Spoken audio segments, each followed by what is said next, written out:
बिस्मिल्लाह अस्सलामु अलैकुम वरहमतुल्लाहि वबरकातुहू औज़ु बिल्लाहि मिनश शैतानिर रजीम बिस्मिल्लाहिर रहमानिर రహీం శాపగ్రస్తుడైన సైతాన్ బారి నుంచి సృష్టికర్త అయిన అల్లాహ్ యొక్క రక్షణని అల్లాహ్ యొక్క సహాయాన్ని రక్షణ వేడుకుంటూ ఉన్నాను ఆమీన్. ఖురాన్ అనే అరబ్బీలో ఉన్నటువంటి ఈ యొక్క గ్రంథాన్ని తెలుగులో ఉన్నట్లుగా చదువుకుంటూ ఉన్నాము. ఈరోజు 34వ సూర సబా సూర, ఆయతులు 54, అవతరణం మక్కాలో. 34వ సూర సబా సూర. అపార కరుణామయుడు పరమ కృపాశీలుడైన అల్లా పేరుతో ప్రారంభం. మొదటి వాక్యం నుంచి, ఆకాశాలలోను భూమిలోను ఉన్న సమస్తానికి యజమాని అయిన అల్లాయే సకల స్తోత్రాలకు అర్హుడు. పరలోకంలో కూడా ప్రశంసలు ఆయనకే తగును. ఆయన వివేక సంపన్నుడు, ప్రతిదీ తెలిసినవాడు. భూమిలోనికి వెళ్ళేది, దాని నుండి వెలువడేది, ఆకాశం నుంచి దిగేది, అందులోకి ఎక్కిపోయేది అంతా ఆయనకు తెలుసు. ఆయన పరమ కృపాశీలుడు, క్షమాగుణం కలవాడు.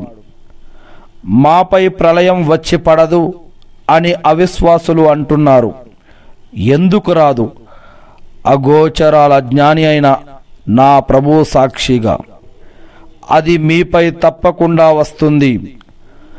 రవ్వంత వస్తువు కూడా, అది ఆకాశాలలో ఉన్నా భూమిలో ఉన్నా, ఆయన నుండి గోప్యంగా లేదు. దానికన్నా చిన్న వస్తువైనా పెద్ద వస్తువైనా ప్రతిదీ ఒక స్పష్టమైన గ్రంథంలో లిఖితపూర్వకంగా ఉంది అని వారికి చెప్పు.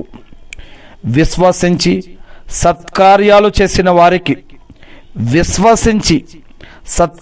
చేసిన వారికి మంచి ప్రతిఫలం ఇవ్వటానికి ప్రళయం అనేది వస్తుంది.